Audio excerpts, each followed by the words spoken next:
다시 한번 이렇게 만나 뵙게 돼서 너무 감사하고 어, 오는 길에 많이 설렜습니다. 좋아하는 목사님 또 좋아하는 성도님들 함께 만나서 예배하고 교제할 수 있어서 굉장히 설레이는 마음으로 왔고요. 오늘도 함께 짧은 시간이지만 은혜 나눌 때 성령님께서 여러분들의 심령 가운데 임재하시고 그리고 동일한 은혜가 저와 여러분들 함께 나눌 수 있도록 우리 마음으로 기도해 주시고 아멘. 오늘 저와 여러분 함께 나눌 말씀이 이 하나님과 함께하는 삶이라는 주제 가지고 나누게 되는데 사실 우리가 교회를 다니면서 입버릇처럼 하나님이 나와 함께 하시니까 또 하나님이 나와 동행하시니까 그런 이야기들을 많이 하지만 실질적으로 하나님이 나와 어떻게 동행하시는지 지금 함께 하고 있는 것이 과연 사실인지 그렇죠? 그리고 함께하는 삶이라는 게 도대체 뭔지 그런 것에 대해서 의문을 가질 때가 많이 있습니다. 그렇기 때문에 오늘 그것들을 차근차근히 한번 나눠보면서 서로 피차 은혜 받는 복된 시간이 되기를 간절히 바랍니다. 저는 이제 결혼을 하자마자 일찍이 유학 생활을 시작했어요. 그래서 영국으로 또 미국으로 유학 생활을 하다 보니까 한국이 아닌 다른 문화들을 많이 접할 기회가 있었습니다. 그런데 미국에 와서 제가 여러 가지 많은 문화들을 접하면서 조금 놀랐던 사건들이 몇 가지가 있었는데 그 중에 하나가 제가 이렇게 뭐 그로서리나 또 아니면 문서를 어떻게 해야 되는 그런 곳에 가서 사인을 하거나 이름을 쓸 때 미국 사람들은 대부분 그냥 잡히는 대로 이렇게 펜을 주시더라고요. 근데 하루는 이렇게 잡히는 대로 펜을 주는데 빨간색 펜을 주시는 거예요. 그래서 제가 우리 다 알고 있죠, 그렇죠? 빨간색 펜으로 자기 이름을 쓰면 어떻게 돼요? 죽어요. 그렇죠? 죽어요. 아멘. 근데 쓰면 죽어요? 안 죽잖아요. 그렇죠? 살아요. 근데 빨간색 펜을 줘서 내가 이걸로 쓰면 안 된다 그랬더니 너 써야 된다 그래서 안 된다 그래서 you have to 써야 된다 그래서 못 쓴다 뭐 이렇게 하고 결국은 썼는데 지금까지 살아 있습니다. 그렇죠? 보니까 세계의 각 나라들이나 지방들에 살펴보면요. 각각 그들이 믿는 독특한 미신들이 있습니다. 미신은 우리의 복과도 관계되고 미신은 잘 지키면 행복하다고 우리는 믿으면서 그렇게 살아오게 되죠. 우리가 살아가고 있는 이 미국에도 정말 다양한 미신들이 많이 있는데 그 대표적인 것으로 우리가 잘 아는 13일의 금요일 아시죠? 이야기만 들어도 떨리잖아요. 그렇죠? 이 13일의 금요일이라는 미신이 있습니다. 이 영화 제목으로도 나올 정도로 아주 유명한 그런 미신인데 이 13일의 금요일을 미국 사람들은 가장 불길한 날로 그렇게 생각한다고 합니다. 그 이유가 뭐냐면 예수님이 이 최후의 만찬을 하실 때 제자들을 포함한 그 숫자가 몇 명이죠? 13명. 그리고 예수님이 십자가에 돌아가신 날이 언제입니까? 금요일. 그래서 13일의 금요일이 가장 불길한 날이다. 그렇게 해서 지어진 그런 속담이라 미신이라고 합니다. 또 미국에서는요, 이 소금을 쏟지 마라라는 그런 미신이 있는데 예로부터 소금은 어떤 겁니까? 이 썩는 것을 방지하고 또 부패하는 것을 막아주는 아주 좋은 겁니다. 근데 그 아주 좋은 것을 쏟게 되면 복이 날아가 버린다고 해서 소금을 쏟지 마라라는 그런 미신도 있다고 합니다. 사실은 이 옛날에는 소금 구하기가 너무 힘들고 또 귀하고 아깝기 때문에 그렇게 지어진 그런 미신인데 말이죠. 우리나라에도 참 기가 찬 미신들이 많이 있습니다. 그 대표적인 것으로 밤에 손톱 깎지 마라. 왜 깎으면 안 돼요? 밤에 손톱 깎으면 밤새 쥐가 그 깎은 손톱을 먹고 자기랑 똑같이 닮은 사람이 돼가지고 평생을 괴롭힌다 이래가지고 그런 속담이 붙였다고 합니다. 밤에 휘바람 불지 마라. 그러면 뭐예요? 밤에 뱀 나오니까. 그렇죠? 휘바람 불었더니 뱀이 안 나오거든요. 그래서 또 열심히 부니까 그렇게 하다 보면 복도 다 날아간다. 이 복 날아간다 그러니까 사람들이 지키는 거예요. 또 다리 떨지 마라. 그런 미신이 있습니다. 그것도 역시 복 날아 버린다고 해서 그렇게 만들어진 속담입니다. 여러분 그냥 휘바람 불고 다리 이렇게 막 떠는 게 꼴보기 싫어가지고 이 만들어진 미신인데 그렇죠? 복 날아간다고 하니까 다들 그렇게 믿는다는 거죠. 비슷한 뉘앙스로 또 문지방을 밟지 말라라는 그런 미신도 있습니다. 역시 복이 날아가기 때문이라고 합니다. 이것도 옛날에 아이들이 하도 문지방에 걸려서 넘어지거나 다치는 일들이 많이 생겨서 그렇게 만들어진 이야기인데 말이죠. 대부분의 미신들이 이렇게 복과 연결되어 있습니다. 복과 관련되어 있다 보니까 오늘날에도 많은 사람들이 그 미신을 믿고 있는 겁니다. 그러면요, 만약에 여러분들이 내년 2023년 1월 13일이 금요일이더라고요. 금요일. 만약에 여러분들이 그 1월 13일 금요일 밤에 문지방에 앉아가지고 다리를 떨면서 손톱을 깎다가 갑자기 휘바람을 불면 무슨 일이 생길까요? 여러분 궁금하지 않으세요? 궁금하면 500원. 궁금하면 꼭 한번 해보시기 바랍니다. 이처럼 사람들은요, 미신들이 어떻게 만들어진 건지 그 이유를 알면서도 미련하리만큼 그 미신들을 믿는 경우가 있습니다. 왜요? 복 때문입니다. 뭐 복 날아간다고 하니까 그냥 다리 안 떨고 휘바람 안 불고 소금 안 쏟고 그렇게 조심하며 살아가고 있습니다. 하지만 정작 우리가 살아계신 하나님의 말씀, 진정으로 복의 근원인, 행복의 근원인, 생명의 근원인 하나님의 말씀은 참 믿기가 힘들다는 겁니다. 세상의 미신들은 어떤 이유에서라도 그냥 복이기 때문에 행복하니까 쉽게 받아들이고 믿으려고 하는데, 정말 생명이고 구원이고 우리의 궁극적인 미래가 되는 하나님의 말씀은 어떤 이유를 대서라도 쉽게 믿으려 하지 않는 경향이 저와 여러분들의 20년 가운데 있을 수 있다는 겁니다. 제가 그 원인이 뭘까 곰곰이 생각해 보니까 미신은요, 믿어도 별로 손해보는 것이 없습니다. 그렇죠? 왜냐하면 다리 떨면 복나라 들어간다니까 안 떨면 되는 거예요. 그러면 복이 찾아오겠죠? 굳이 다리 떨어봤자 이 뭐예요? 꼴불견인 거 안 보이니까 좀 점잖해 보이니까 다 좋은 겁니다. 그렇죠? 별로 손해보는 것이 없는 거예요. 근데 이 하나님의 말씀을 믿으면 당장 손해보는 것이 한두 가지가 아니더라는 거예요. 사실 손해가 아니라 축복인데 말이죠. 우리가 문지방에 앉아서 다리 떨면서 담배 피고 술 마시고 하고 싶은 거 다 할 수 있습니다. 근데 하나님의 말씀을 믿다 보니까 하나님의 영광을 위해서, 또 하나님의 정말 심정을 위해서 내가 세상적으로는 하고 싶지만 정말로 절제하고 또 손해봐야 되는 일들이 한두 가지가 아니더라는 거죠. 그렇기 때문에 하나님의 말씀을 믿기가 여간 힘든 것이 아닙니다.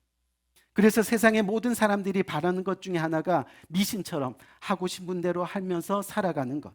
또 뭐예요? 온갖 일이 내 뜻대로 되어가는 것. 그것을 세상 사람들은 행복이라고 그렇게 정의하고 있습니다. 그런데 오늘 저와 여러분들이 읽은 이 말씀을 보니까 이 말씀에도 그와 똑같은 단어가 소개되고 있는데 그 단어가 바로 형통입니다. 이 형통이 사전적 의미로 보니까 온갖 일이 내 뜻대로 되어간다는 거죠. 너 정말 너의 삶이 형통해야 한다는 거예요. 내 뜻대로 흘러간다, 그런 이야기입니다. 너 삶이 정말 형통한 것 같아. 무슨 뜻이에요? 내가 하고 싶은 대로 하며 살아간다라는 그런 뜻을 가지고 있다는 그런 이야기죠. 그래서 이 형통이란 말이 다른 말로 행복이라는 단어로 바꾸어 사용할 수 있는데, 사실 우리가 일생을 사는데 내가 하고 싶은 것 하면서 살고요, 또 온갖 일이 내 뜻대로 된다면 그것만큼 좋은 일이 어디 있겠습니까? 그래서 사람들은 만사형통 들어보셨죠? 만사형통을 늘 꿈꾸면서 그렇게 열심히 돈도 벌고 열심히 자녀들 가르치고 또 열심히 미래의 형통을 꿈꾸면서 그렇게 살아가고 있는 듯합니다. 그런데 예수 믿는 사람들이라고 해서 크게 다르진 않더라고요. 하나님을 믿는 사람들 그 기도 제목들을 자세히 보면 큰 이유 중 어떻게 보면 모든 것이 형통인 겁니다. 저도 사실은 이번에 건강을 잃어서 기도하는 대부분의 내용이 하나님 재발하지 않게 해주세요. 또 항암 치료하지 않게 해주세요. 하나님 건강하게 해주세요. 기도하다 보니까 다 저 잘 먹고 잘 살고 건강하고 그런 기도를 한다는 거죠. 형통하다는 거. 오늘 본문을 보면 요셉에 대한 이야기가 나오는데 이 바로 요셉이 하나님이 인정하신 형통한 자라 그렇게 오늘 본문은 소개하고 있습니다. 성경을 둘러봐도 성경 인물 중에 형통한 자다, 형통한 자다, 형통한 자다, 너는 하나님이 함께 하신다, 이런 이야기가 가장 많이 소개되는 인물이 바로 요셉인 것을 우리는 살펴볼 수 있습니다. 그런데 조금 이상하죠? 왜요? 왜냐하면 지금 요셉의 모습이 우리가 알고 있는 형통의 모습, 즉 행복한 모습과는 전혀 거리가 먼 겁니다. 우리가 알고 있는 형통은 뭐라 그랬어요? 내가 하고 싶은 대로 하며 살아가는 것, 또 온갖 일들이 내 뜻대로 되어지는 것. 그런데 지금 요셉의 경우를 보니까 자기 뜻대로 되어지는 것도 없고, 그렇다고 하고 싶은 것 하면서 사는 것도 없고, 어떤 모습이에요? 그냥 고난이고 슬픔이고 그리고 아픔인 모습인 겁니다. 왜요? 요셉이 형들의 미움을 받아서 죽을 뻔했고, 또 구덩이에 던져져 있다가 이스마엘 상인들에게 은 20냥에 그냥 팔려가고, 결국 애굽의 노예 시장에서 바로 친위대장 보디발에게 붙들려 가지고 노예로 팔려가서 그래도 거기서 조금 인정받고 그냥 살려고 하다 보니까 어떤 일이 일어났어요? 그 보디발의 아내가 어떻게 했죠? 왜 기억이 안 나지? 유혹 유혹했잖아요. 유혹하다 보니까 그 유혹을 어떻게 거절하는 바람에 감옥에 던져지고, 요셉의 삶을 살펴보면 형통이라고는 하나도 없는 것 같아요. 그냥 이리 던져지고 저리 던져진 그런 비참한 인생으로만 보여지더라는 겁니다. 그런데 성경은 이 요셉에 대해서 형통한 자가 되었다, 그는 형통한 자라, 행복하다라고 그렇게 이야기하고 있다는 거죠. 물론 우리가 요셉의 마지막 인생을 잘 알고 있기 때문에 어떻게 보면 요셉 인생 전체를 살펴보면 그는 형통한 자라고 이야기할 수 있습니다. 왜요? 그가 노예에서 뭐가 되었죠? 국무총리가 되었잖아요. 그렇죠? 국무총리가 되었으니 그의 인생이 해피엔딩이었습니다. 해피엔딩이니 당연히 형통하다라고 말할 수 있겠죠. 하지만 성경은 요셉 인생의 결론을 가지고 그를 이야기하지 않는다는 겁니다. 무슨 말이냐면 요셉이 형들에게 버려졌을 때도 성경은 그가 형통한 사람이라고 그렇게 이야기하고요, 요셉이 노예로 팔려갈 때도 성경은 여전히 그가 형통하고 행복한 사람이라고 이야기합니다. 유혹을 당하는 순간에도, 이 감옥에 갇혀서 고난 중에 있을 때도 성경은 변함없이 요셉이 형통한 사람이라고 이야기하고 있죠. 드디어 요셉이 국무총리가 되었습니다. 그래도 성경은 어떤 과장이나 부풀림 없이 그가 여전히 형통한 사람이었다라고 이야기하고 있습니다. 아마도 세상이 말하는 형통과 하나님이 말하시는 형통에는 우리가 쉽게 깨닫지 못하는 어떤 차이가 있다는 것을 우리는 발견할 수 있겠죠. 그렇다면 하나님을 믿는 우리들에게 하나님의 말씀인 성경은 이 형통을, 세상의 미신과 행복과 복을 어떻게 설명하고 있을까요? 저와 여러분들이 읽은 본문 2절 3절 말씀을 보니까 제가 한번 읽어드릴게요. 여호와께서 요셉과 함께 하심으로 그가 형통한 자가 되어, 다시 한번, 여호와께서 요셉과 함께 하심으로 그가 형통한 자가 되어 그의 주인 애굽 사람의 집에 있으니 그의 주인이 여호와께서 그와 함께 하심을 보고, 누가 또 봤다 그래요? 그 주인이 함께 하심을 보며 또 여호와께서 그의 범사에 형통하게 하심을 보았더라. 아멘. 그렇게 말씀하고 있는 거예요. 우리 귀한 성도님들, 이 성경을 보니까 이 요셉에게 형통한 자가 되었다고 말하는 이유가 단 한 가지 있다는 것을 우리는 쉽게 발견하게 됩니다. 그 이유가 뭐라 그래요? 바로 하나님이 요셉과 함께 계셨기 때문입니다. 그가 행복한 자가 되고 그가 복받은 자가 되고 그가 형통히 살아가는 자가 된 이유가 하나님이 요셉과 함께 계셨다. 아멘. 그 이유입니다. 그리고 그의 주인 보디발도 이 요셉을 볼 때 여호와께서 함께 계심을 보았고, 또 여호와께서 요셉을 범사에 형통하게 하심을 보았다라고 그렇게 간증하고 있다는 거죠. 우리가 오늘 본문을 계속 읽다 보면 23절에 또 이런 말씀이 있습니다. 23절에 보면 어떤 내용이냐면 요셉이 보디발의 아내의 모함으로 감옥에 갇히는 내용이 바로 거기에 나오는데, 감옥에 갇혀 있을 때도 꼭 찾아보세요. 23절입니다. 나중에 지금 찾지 마시고 나중에. 네. 이렇게 순종을 잘 하시네요. 찾아보시라고 하니까 거기에 그 말씀에도 뭐가 있냐면 여호와께서 요셉과 함께 계셔서 범사에 형통했다. 지금 감옥에 있는데 감옥에 있는 상황 속에서도 하나님이 뭐라 그랬다고요? 여호와께서 요셉과 함께 계셔서 범사에 형통했다라고 말씀하고 있습니다. 이 무슨 말입니까? 결국 이 땅에서의 우리의 삶이 형통하다는 것. 다시 말해서 이 땅에서의 우리의 삶이 행복해질 수 있다는 것은 그리스도인으로서 하나님이 함께 하시느냐, 아멘? 아니면 함께 하시지 않느냐의 문제에 달려 있다는 겁니다. 여러분, 만약에 우리가 인간적인 관점에서 보면 요셉이 개인적으로 형통했다라고 얘기할 수 있는 건 뭘까요?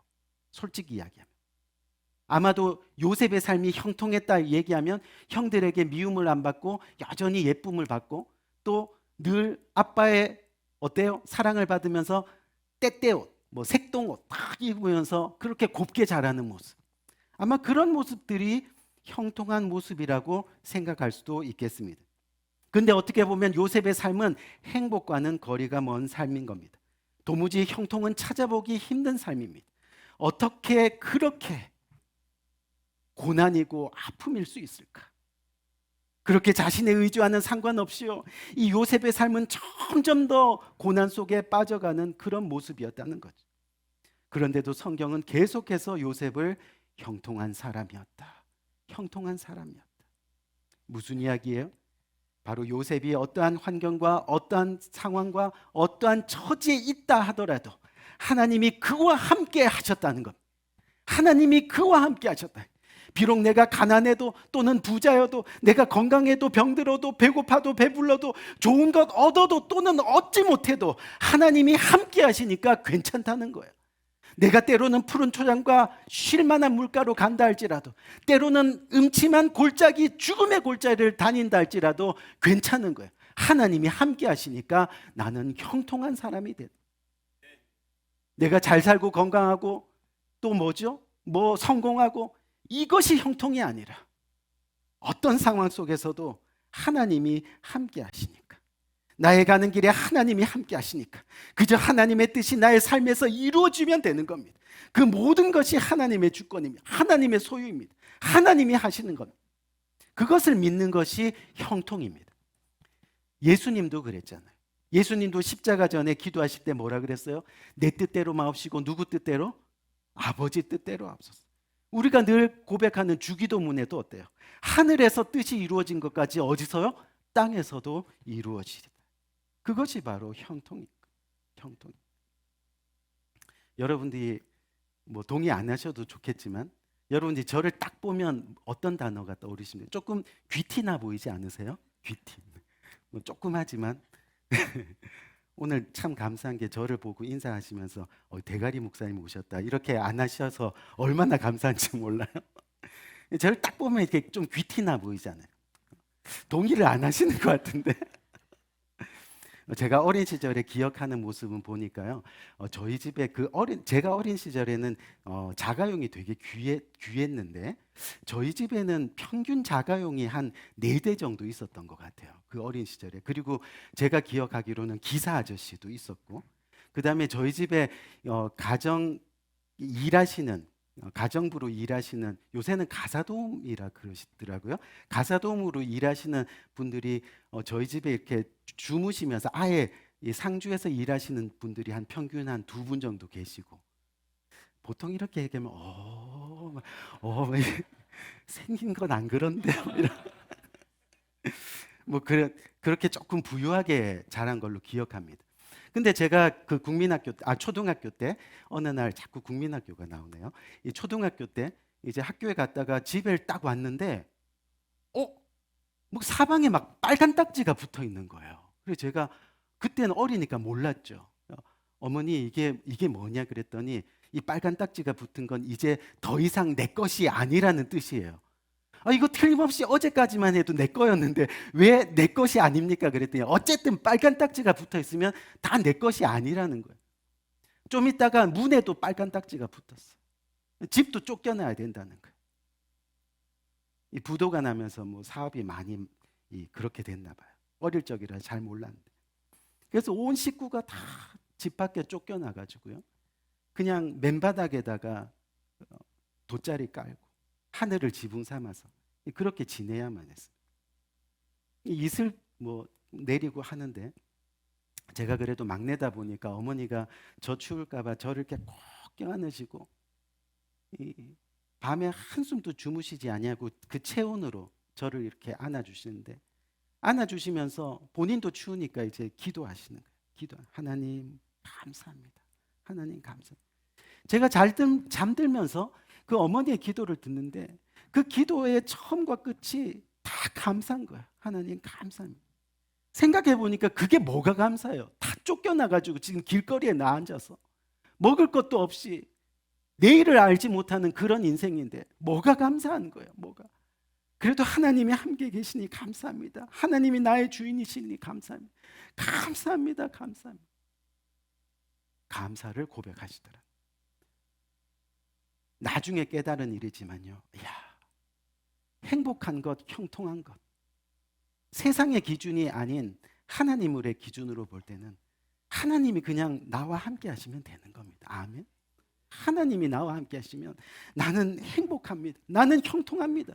그 고백이 막 저절로 일어나게 되더라고요. 시간이 뭐 얼마 없어가지고 사실은 뚝 잘라서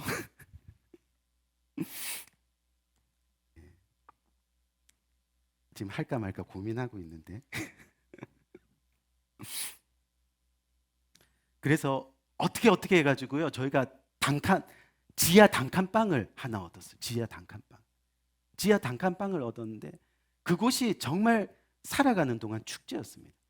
제가 기억하기로는 매일 밤마다 저희가 예배를 드렸어요. 그 지하 단칸방에서. 그 방이 어떤 방이냐면요, 비가 조금만 오면 하수구가 역류해가지고 똥물이 막 들어차는 그런 지하 단칸. 돈이 없으니까, 그렇죠?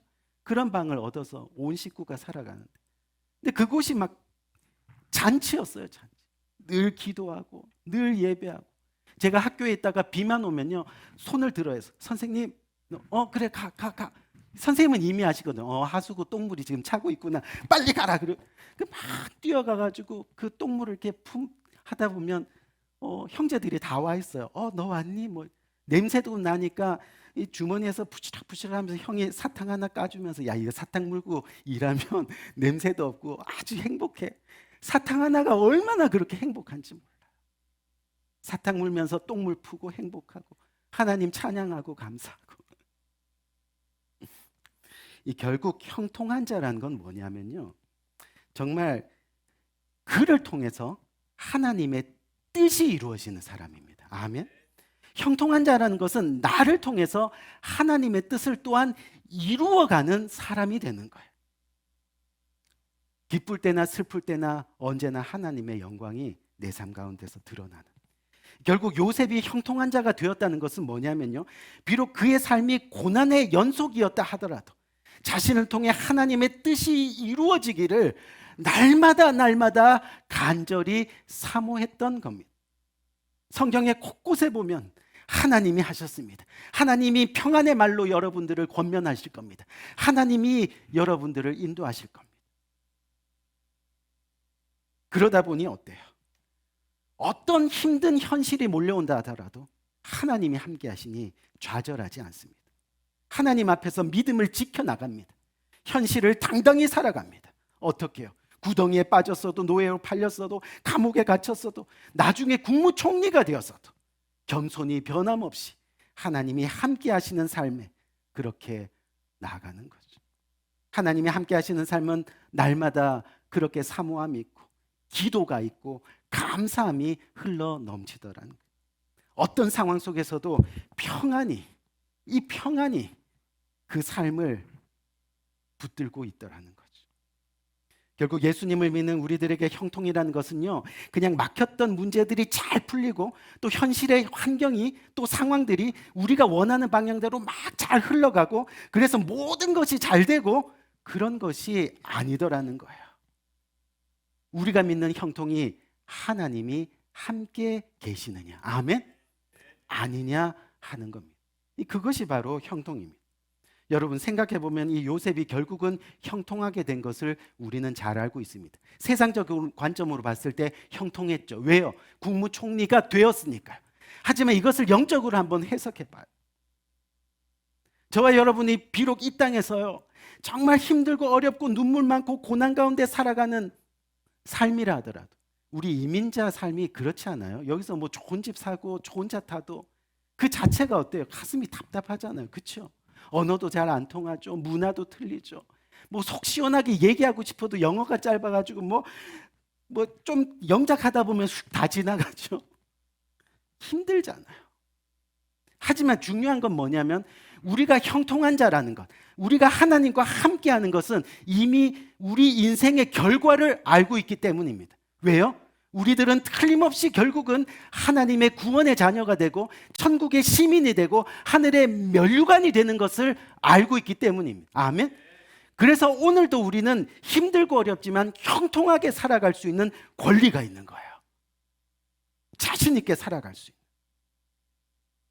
하나님이 나와 함께 하시니, 하나님이 나의 삶에 함께 계시니 잠시 어려움이 있고 눈물이 있고 고난이 있을 수 있겠지만 결국은 승리하는 겁니다. 십자가 구원이 나의 것이 되는 겁니다.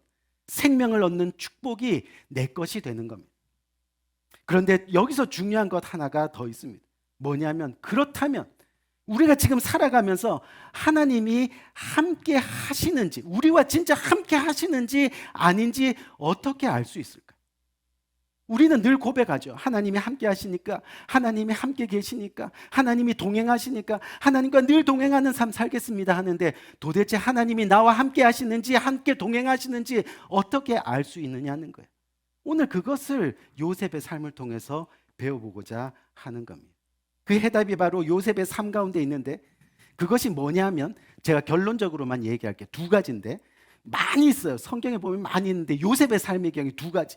첫 번째가 뭐냐면 우리가 얼마나 하나님을 의식하며 살아가느냐. 내가 하나님과 동행하는 삶을 살고 하나님이 나와 함께 하시는 삶을 살아가는 그 중요한 포인트가 뭐냐면 내가 날마다 얼마나 하나님을 의식하며 살아가느냐. 두 번째는 뭐냐면 우리가 얼마나 하나님께 더 가까이 나가며 기도하는 삶을 살아가느냐. 그 두 가지로 우리는 생각해 볼 수 있어요. 보세요. 이 요셉이 보디발의 아내에 뭐를 받았다고요? 유혹. 이렇게 해야 되나? 유혹을 받았을 때 그가 한 말이 뭐냐면 여러분 창세기 39장 9절 말씀을 꼭 한번 나중에 찾아보세요. 여기에 뭐라고 고백하느냐 하면 이 집에는 나보다 큰 이가 없으며 주인이 아무것도 내게 금하지 아니하였는데 금한 것이 하나 있는데 그것이 당신입니다. 당신은 그의 아내입니다. 그런즉 내가 어찌 이 큰 악을 행하여 하나님께 죄를 지으리까? 이렇게 고백하는 거예요. 여러분 이게 무슨 뜻이에요? 지금 요셉이 매 순간순간마다 하나님을 의식하며 살아가고 있다는 그런 증거입니다. 내 삶의 모든 주권이 하나님께 있다는 것을 말하고 있습니다. 쉽게 이야기할까요? 내가 지금 이 일을 하면 이것은 하나님께 죄 짓는 것임을 나는 잘 알고 있습니다. 내가 이 일을 감당하면 이것은 하나님께 영광 돌리는 일을 나는 잘 알고 있습니다. 인식하는 거예요. 아멘. 그 인식이 우리를 죄로부터 멀리 만들어가고 있다는 것.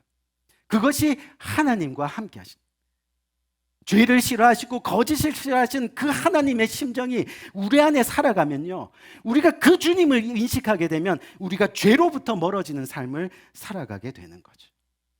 언제나 자신의 행동 하나하나를 하나님의 뜻에 맞추는 겁니다. 그것이 하나님을 의식하는 겁니다.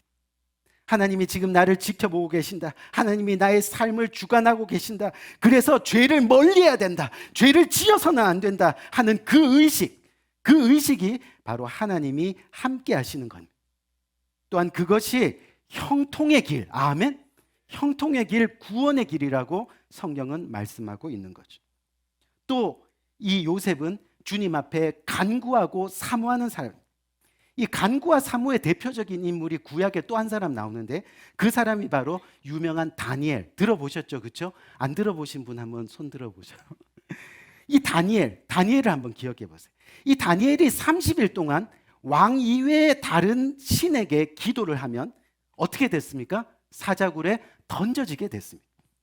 근데 그것을 잘 알면서도 성경을 보니까 늘 하던 대로 하루 3번 무릎을 꿇고 하나님께 기도하면서 변함없이 하나님께 감사하였더라. 아멘. 다니엘서 6장 10절 말씀을 보면 나타나는 거예요. 늘 변함없이 하던 대로 기도하는데 어떤 기도를요? 감사하였더라. 감사하였더라. 지금 감사할 때가 아니잖아요. 이 기도하는 모습이 걸리면 어떻게 해요? 사자굴에 던져지고 죽음을 당하게 되는 그런 시기인데 감사하였더라. 감사하였더라. 결국 그 일로 어떻게 됐습니까? 이 다니엘이 사자굴에 던져졌습니다. 하지만 성경에 보니까 하나님께서 함께 하셔서 사자의 입을 봉하심으로 손끝 하나 머리털 하나 상하지 않고 사자굴에서 건지움을 받. 아멘. 하나님이 함께 하셨습니다. 그것을 가르쳐 성경은 형통하였다라고 말씀하고 있는 거죠. 기도함으로 하나님께 함께함으로. 아멘. 기도가 하나님이 함께 하시는 증거가 되는 그것이 바로 형통입니다. 행복입니다. 우리 귀한 성도님 이제 말씀 마치려고 합니다. 저도 빨리 본교회 가서 예배 드려야 돼서 별로 이렇게 안 아쉬워하시는 것 같은 좀 아쉬워하셔야 되는데 이제 말씀 마치려고 하는데 우리가 기억할 것은 뭐냐면 이 요셉이 형통한 사람이 되었다는 거예요. 그것은 온갖 일들이 자기 뜻대로 잘 되어서가 아닙니다. 그것은 하나님이 함께 하심으로 형통한 사람이 되었다는 겁니다. 그리고 결국 우리가 형통한 사람이 되었을 때 하나님을 보이는 삶을 살아가게 되는 거죠. 왜요? 보디발 장군이 요셉이 형통한 사람인 것을 보았고 또 하나님이 그와 함께 하심을 보았다고 고백하는 것처럼 말입니다. 그 하나님을 증거하는 삶을 살기 위해서 우리는 늘 하나님을 의식하며 살아야 됩니다. 아멘. 단순히 생각하는 그런 의식이 아니라 하나님을 두려워할 줄 알아야 한다는 거죠. 하나님을 의식하고 두려워할 때 비로소 죄의 길에서 멀어질 수 있는 겁니다. 그것이 하나님이 함께 하심을 보여주는 증거가 되는 겁니다. 요셉의 삶이 그것을 보여주었습니다. 또한 기도하며 살아가야 합니다. 그것이 하나님이 함께 하시는 삶을 살아가는 진정한 그리스도인들의 모습이 됩니다. 우리가 음식 앞에서 기도합니다. 기도할 때 너무 허기져서 그냥 짧게 하려고만 하지 마세요. 하나님 땡큐 하면 이러지 마세요. 음식 앞에서 진지하게 기도하는 거예요. 왜요? 이 양식을 주신 분이 하나님이라고 인정하는 겁니다. 생명이 하나님임을 인정하는 겁니다. 또 자녀들의 손을 잡고 기도하는 겁니다. 왜요?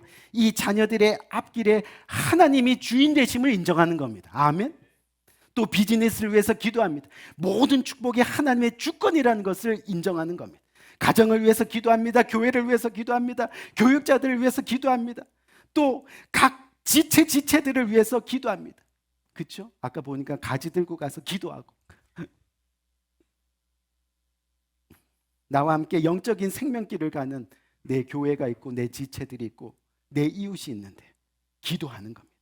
그런데 그 기도가 결국은 우리를 살리는 거예요. 아멘. 그 기도가 우리 교회를 살리는 거예요. 살리는 거예요. 그리고 그 기도가 하나님이 나와 함께 계심을 보여주는 증거가 돼요. 그것이 형통이고 그것이 행복임을 믿으시기 바랍니다.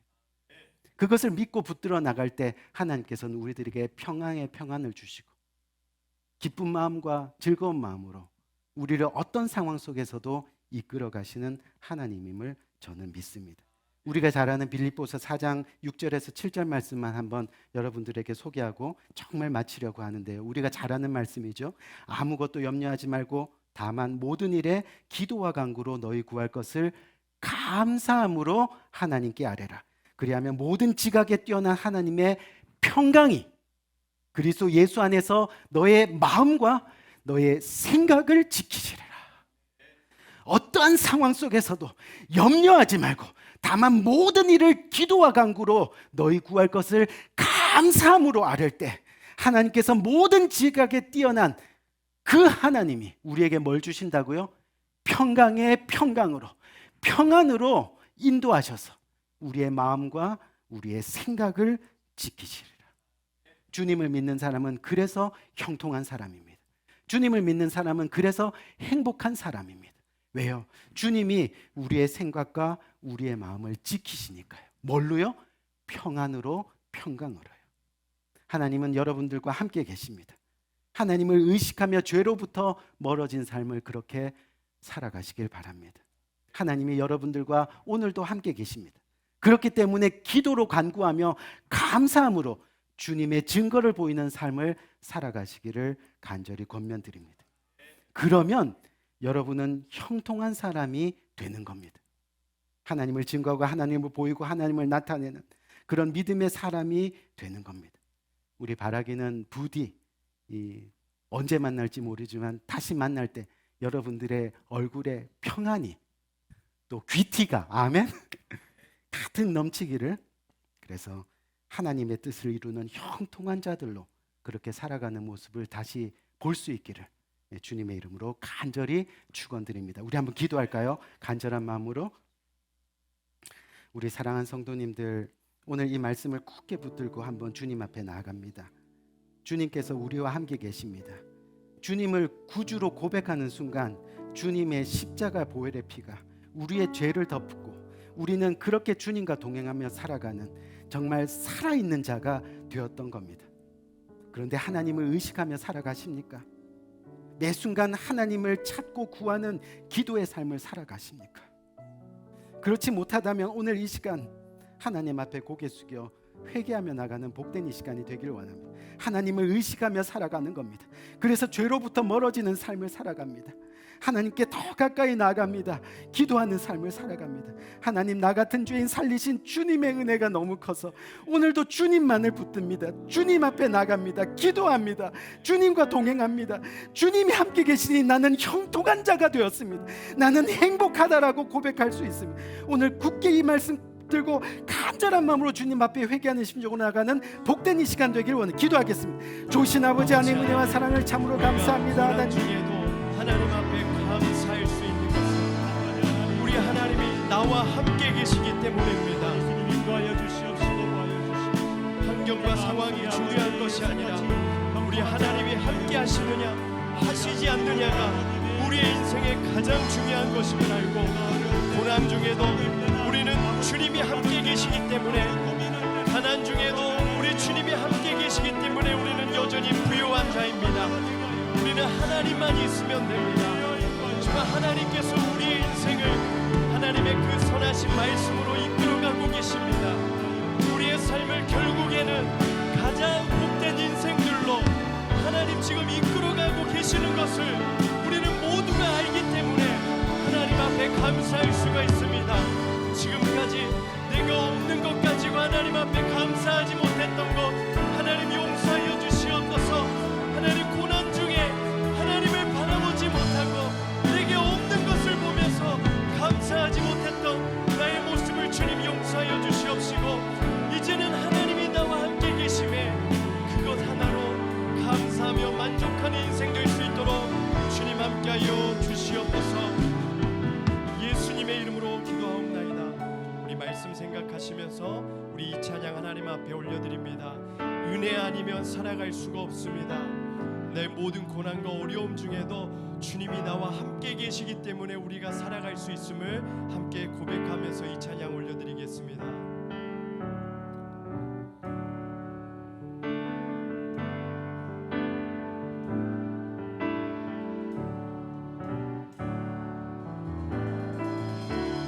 은혜 아니면 살아갈 수가 마저도 다 주의 것이니 세상 평안과 위로 내게 없어도 예수, 오직 예수뿐이네. 은혜 아니면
계획 다 볼 수 없고 그신 계획 다 볼 수도 없고 작은 고난에 지쳐도 주께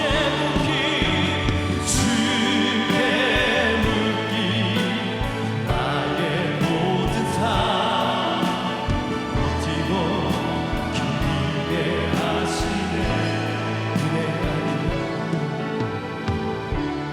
은혜 아니면 살아갈 수가 나의 모든 것 다 주께 맡기니